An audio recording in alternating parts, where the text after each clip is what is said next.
Judge Edward Chen strode into the federal courthouse in downtown Miami, his black robes billowing behind him like storm clouds. It was a humid Tuesday morning, and the packed gallery buzzed with anticipation.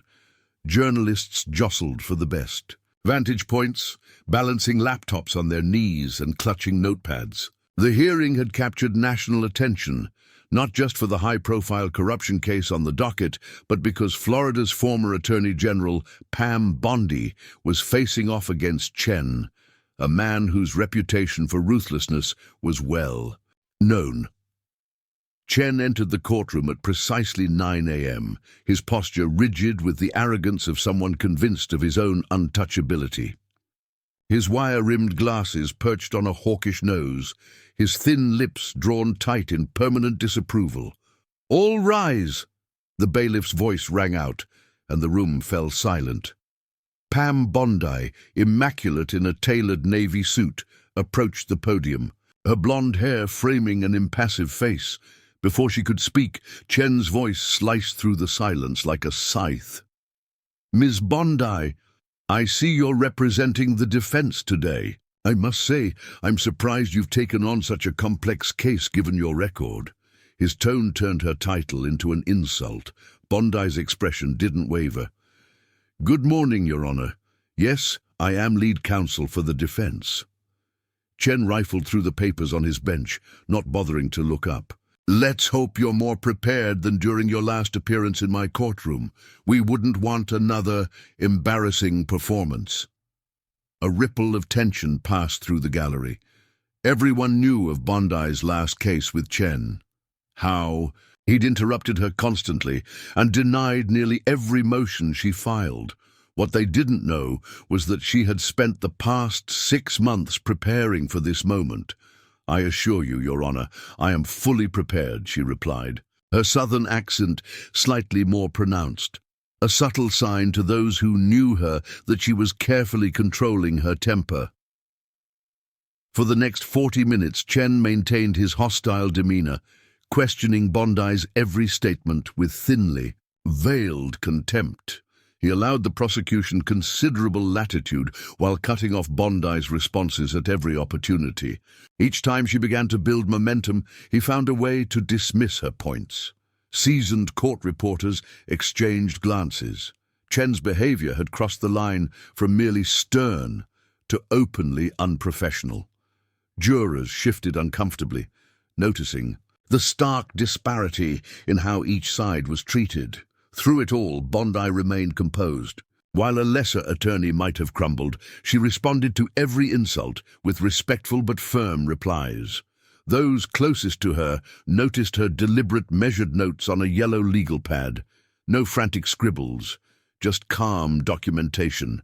As the morning session neared its end, Chen looked down at her over the rims of his glasses. "We'll recess for lunch, Miss Bondi. I suggest you use the time to reconsider your strategy.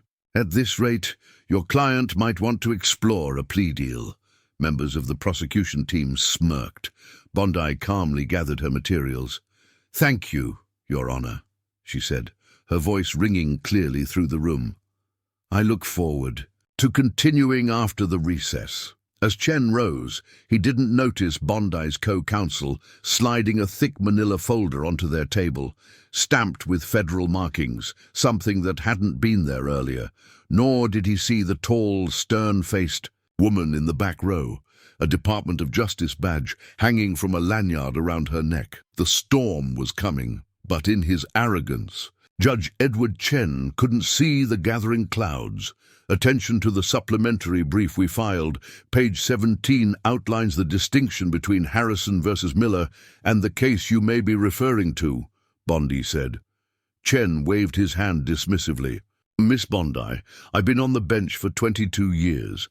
I don't need a refresher on case law from someone whose legal career has been more about press conferences than precedent."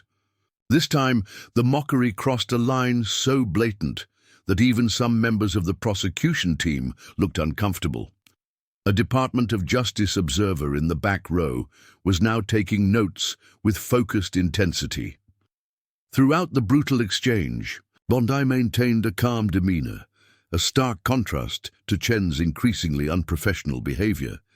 She methodically documented each inappropriate comment and procedural overreach. Her legal pad now contained a detailed chronology of judicial misconduct that would make any appellate court raise serious questions. "Your Honor," she said after a particularly cutting remark, "may I request that my objection to the court's characterization be noted in the record?" "Note whatever you wish, Miss Bondi. It won't change the weakness of your case," Chen replied, his eyes scanning the courtroom, clearly playing to the audience.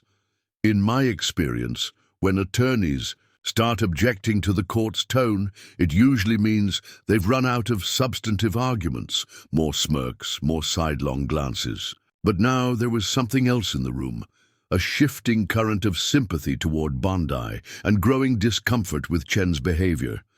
During a brief sidebar discussion with both counsel, Chen leaned in close to Bondi, his voice low but still, audible to those nearby. "You're out of your depth here, counselor, always have been. Your reputation won't save you in my courtroom." As they returned to their positions, Bondi's co-counsel slid another document across the table to her. She glanced at it briefly, then tucked it into her folio with a slight nod. The small gesture went unnoticed by Chen, who was too absorbed in his performance to see the dynamic in the courtroom was subtly shifting. The court reporter's fingers flew across her stenotype machine, capturing not just the words, but the tone of a judge who had crossed the line from strict to abusive. In the gallery, a court sketch artist captured the scene that would soon appear on every news broadcast in the country. Judge Edward Chen, face twisted in smug derision, looming over Pam Bondi, whose composed expression revealed nothing of the counterattack she was about to launch.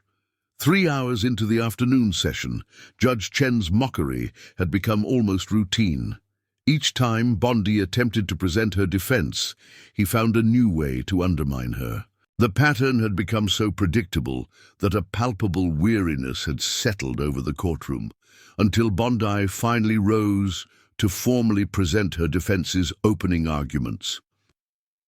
"Your Honor, before I continue with our defense, I'd like to address several procedural matters that have emerged during today's proceedings," she began, her voice taking on a new clarity and strength. Chen sighed theatrically. "Miss Bondi, we've already wasted enough time on procedural complaints unless there's something substantive." "There is, Your Honor," she interrupted, something she had not done until this moment. The small act of defiance created a ripple of surprise through the courtroom. "I would like to direct the court's attention to Judicial Canon 2A, which states that a judge shall respect and comply with the law and shall act at all times in a manner that promotes public confidence in the integrity and impartiality of the judiciary." Chen's expression darkened. "Are you suggesting that this court has failed to uphold judicial standards, counselor?" "I am not merely suggesting it, Your Honor," Bondi said evenly.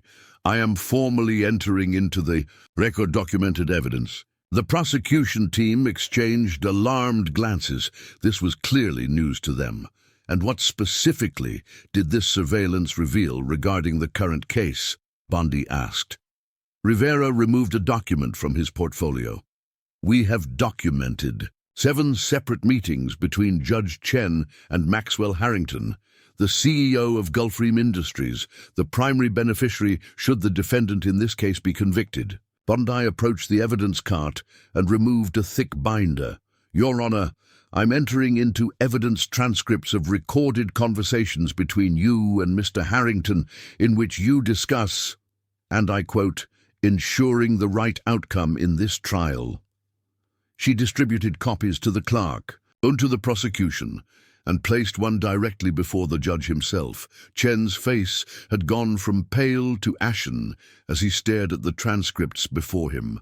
"Additionally," Bondi continued, her voice unwavering, "we have evidence of substantial deposits made to an offshore account linked to Your Honor, each deposit occurring within 48 hours of significant rulings favorable to Gulfstream Industries or its subsidiaries.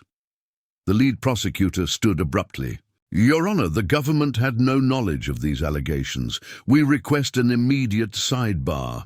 Chen seemed momentarily paralyzed, his eyes locked on the financial records now being distributed throughout the courtroom, bank statements, wire transfers, and shell company documents forming a paper trail that led directly to his chambers. From the back of the courtroom, the Department of Justice observer had been joined by 3 more individuals, all wearing the unmistakable earpieces of federal agents. They watched the proceedings with calculated intensity, their presence adding another layer of tension to the already charged atmosphere. Furthermore, Bondi said, her voice carrying clearly through the stunned silence, we have evidence that Your Honor deliberately suppressed exculpatory evidence in 3 previous cases, wrongful convictions that financially benefited Gulfstream Industries and its affiliates. She gestured to her co-counsel, who activated a laptop connected to the courtroom's display system. Instantly, email exchanges between Judge Chen and various parties appeared on the screen, their contents clearly revealing judicial misconduct of the highest order.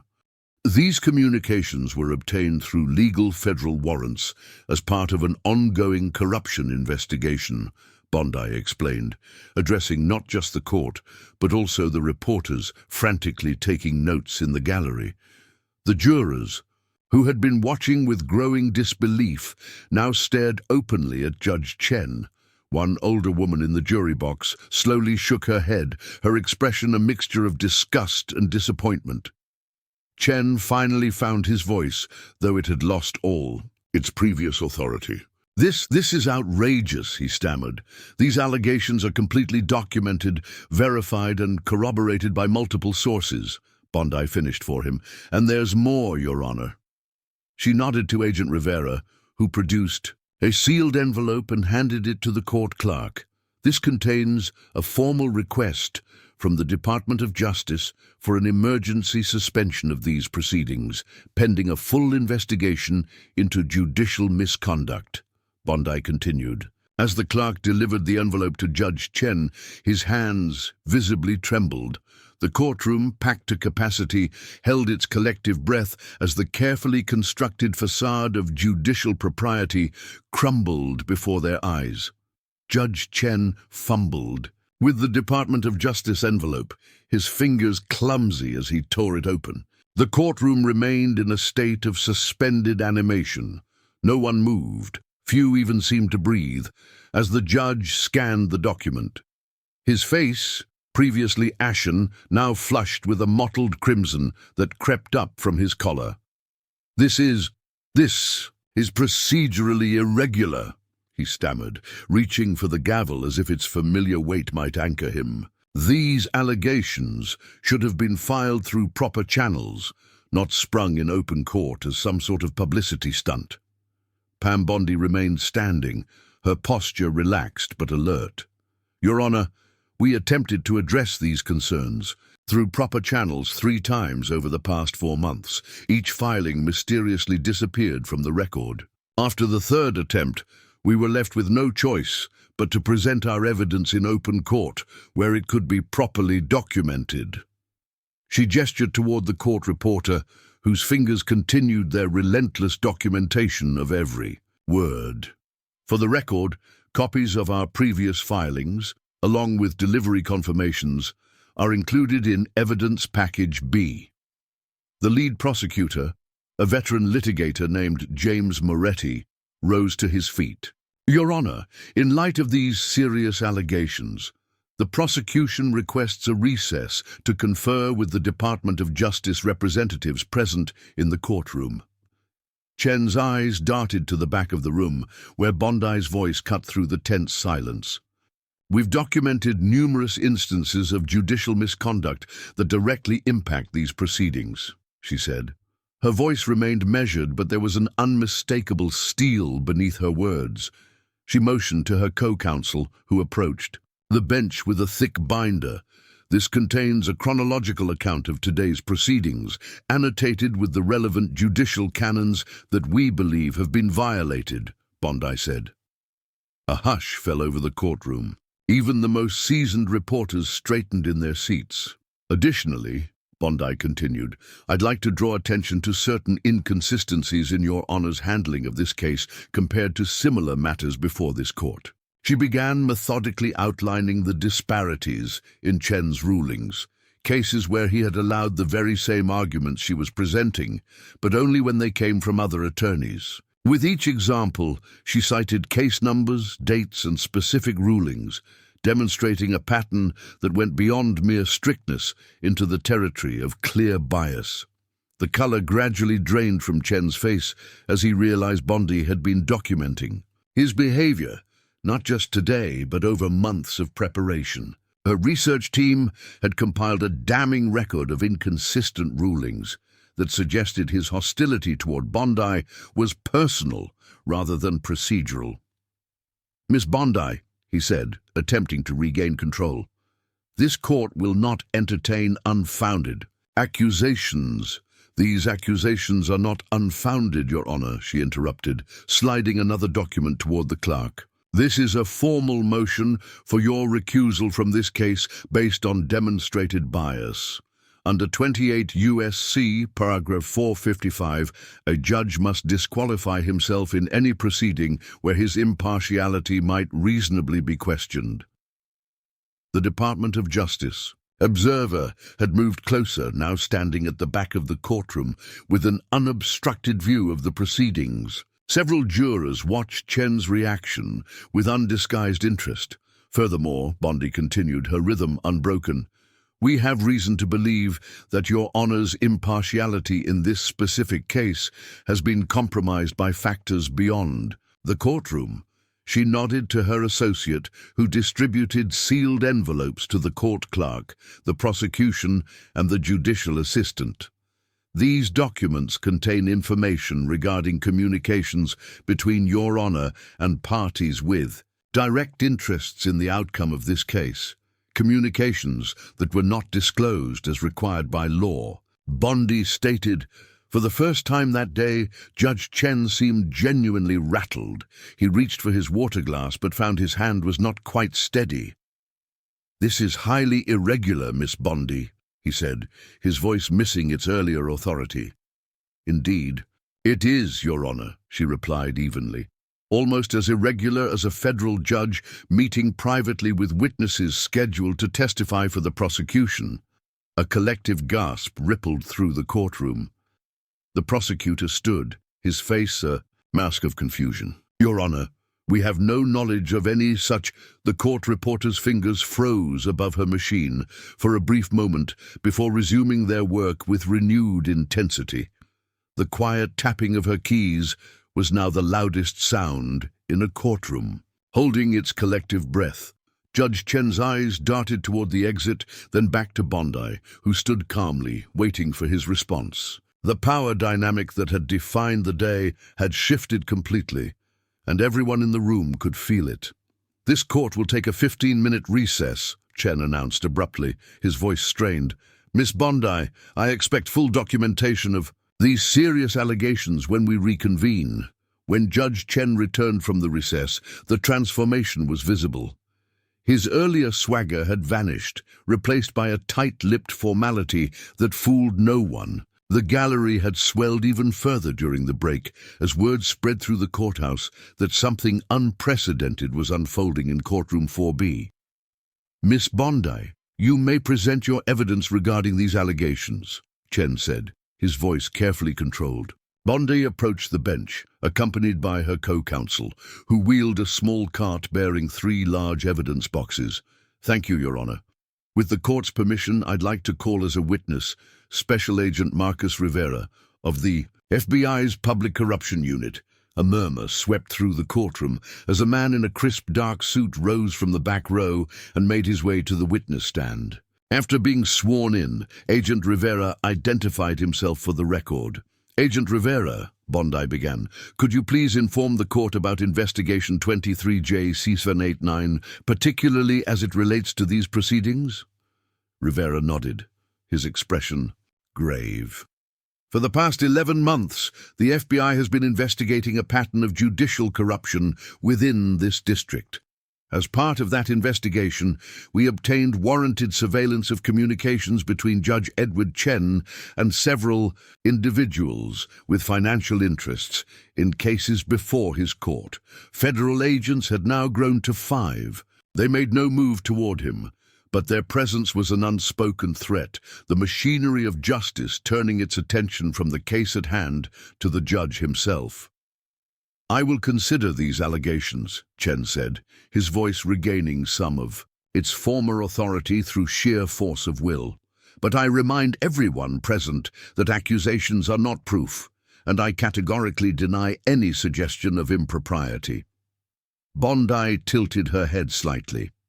"With respect, Your Honor, we aren't merely offering accusations. Agent Rivera, could you please inform the court about the status of the evidence presented?" Rivera cleared his throat. "All evidence presented today has been authenticated by the FBI Forensic Laboratory. The financial transactions have been verified through subpoenaed bank records from 3 countries. The recorded conversations have been confirmed by voice analysis to feature Judge Chen and the other named parties." Chen's legal training finally kicked in, a survival instinct overpowering his shock. "This court will take a 30-minute recess. All evidence will remain in the custody of the court clerk." As he rose to retreat to his chambers, Bondi spoke again. "Your Honor, given the nature of the evidence, we respectfully request that federal marshals secure the evidence during the recess to ensure its integrity." The implication was clear. She didn't trust Chen not to attempt to destroy or alter the evidence against him. The assembled reporters scribbled frantically, capturing every nuance of the unfolding drama. Chen froze, then nodded stiffly. "So, ordered," he said.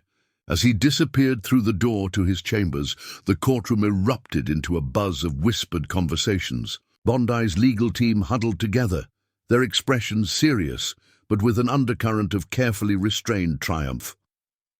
The prosecution team had moved to a corner, engaged in an intense discussion with 2 of the Department of Justice representatives. In the jury box, several jurors were openly discussing what they'd witnessed, all pretense of neutrality temporarily forgotten in the face of such extraordinary developments.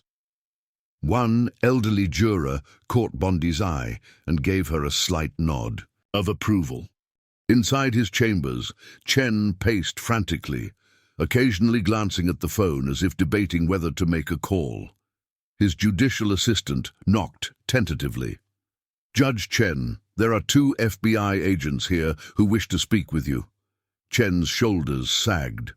"Send them in." Meanwhile, in the courtroom corridor, reporters huddled around their phones, breaking the story that was already sending shockwaves through the legal community. Courthouse security had established a perimeter, keeping at bay the growing crowd of curious onlookers and additional media who had rushed to the scene upon hearing the initial reports. Bondi stood apart from the chaos, phone in hand, listening intently to someone on the other end. Her expression revealed nothing, but those who knew her well would have recognized the slight softening around her eyes that indicated satisfaction at a long-planned strategy unfolding precisely as intended. When the 30-minute recess stretched to 45 minutes with no sign of Judge Chen returning, a subtle shift occurred in the courtroom. The federal agents who had been positioned at the back now moved to strategic points near the exits and the door to the judge's chambers. The court clerk, who had returned from a whispered conversation with someone in the hallway, looked visibly shaken. At precisely 52 minutes after recess was called, the bailiff emerged from the judge's chambers. Instead of the usual formal announcement calling the court to order, Judge Chen walked straight to the Department of Justice representatives and engaged in a brief, intense conversation. One of the agents gave a curt nod, pulled out his phone, and stepped into the hallway to make a call. Pam Bondi watched these movements with the keen awareness of someone who had choreographed much of what was about to unfold. When her co-counsel leaned in to whisper something, she gave a slight shake of her head, a signal to wait. 5 minutes later, the heavy wooden doors at the back of the courtroom swung open. A woman in a tailored charcoal suit strode in, flanked by 2 U.S. Marshals. She moved purposefully to the front of the room, her badge identifying her as Deputy Director Lauren Vasquez of the Department of Justice's Public Integrity Section. "Ladies and gentlemen," she said, her voice slicing through the low murmurs that filled the room, "I am here to inform you that Judge Edward Chen is currently being detained pending formal charges of judicial corruption, obstruction of justice, bribery, and racketeering under the RICO Act." A gasp rippled through the courtroom. Shocked exclamations erupted, and several reporters bolted for the doors, eager to be the first to break the story. Vasquez waited until the noise subsided before continuing. Furthermore, by order of the Chief Judge of the 11th Circuit Court of Appeals, these proceedings are hereby suspended. The defendant's case will be reassigned to a new judge, and a full review of all cases presided over by Judge Chen in the past 5 years will be conducted. She turned to the jury, her tone firm yet respectful. "You are all dismissed with the thanks of the court. You may be recalled when this case resumes under new judicial supervision." As the jurors filed out, many cast glances of grudging respect toward Bondi. Vasquez then approached the defense table. "Ms. Bondi, I understand your team has additional evidence relevant to our investigation," she said. Bondi gave a calm nod. "Yes, Director. We've compiled documentation on 17 cases that show a pattern of judicial misconduct. My office will provide full cooperation." The lead prosecutor, Moretti, joined them, his face grave. "Director Vasquez, for the record, the prosecution had no knowledge of Judge Chen's activities. We'll conduct our own internal review to ensure the integrity of our cases." "I understand, Mr. Moretti," Vasquez replied. "For now, I suggest both legal teams prepare for a complete restart of these proceedings once a new judge is assigned." A sudden commotion at the door to the judge's chambers turned every head. 2 U.S. Marshals emerged, with Judge Chen between them. The transformation was staggering. The imposing figure who had dominated the courtroom just hours earlier now appeared, diminished, almost frail. His hands were secured in stainless steel handcuffs that caught the fluorescent light as he was led away. Chen's vacant eyes briefly met Bondi's as he shuffled past. In that fleeting exchange, understanding dawned. His downfall had not been a matter of luck or chance, but the result of the patient, methodical work of the woman he had so arrogantly dismissed. Bondi's expression remained professional, betraying no emotion, but those closest to her might have noticed the subtle squaring of her shoulders. Not triumph, but quiet vindication for the justice system she had spent her life serving. Chen disappeared through the door. A court officer approached Bondi with a document requiring her signature, formal acknowledgement of the case's suspension. As she signed, camera flashes erupted in the gallery, capturing the moment that would dominate legal headlines for months to come. The courthouse, which had borne witness to countless dramas of justice and human frailty, had rarely seen such a stunning reversal in a single day. As Bondi gathered her materials, preparing to face the media storm that waited outside, the weight of what she had accomplished settled around her. This was more than a victory in court. It was the exposure of a corruption that had threatened the very system she had sworn to uphold. Outside, the courthouse steps had transformed into a media circus.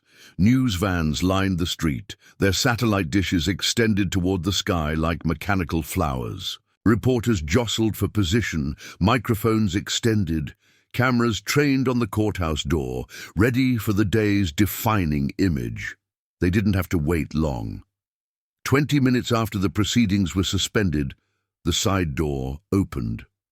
2 U.S. Marshals emerged with Judge Chen between them.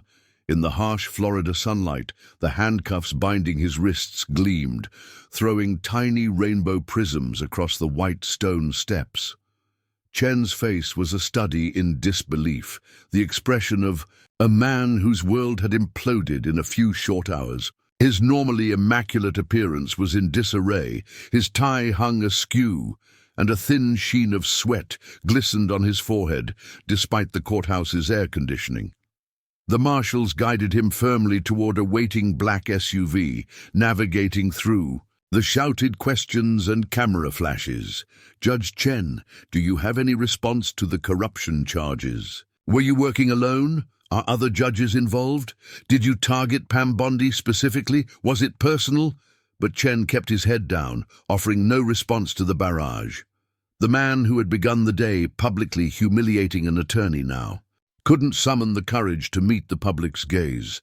A final, silent admission of defeat as the marshals helped him into the vehicle and closed the door behind him.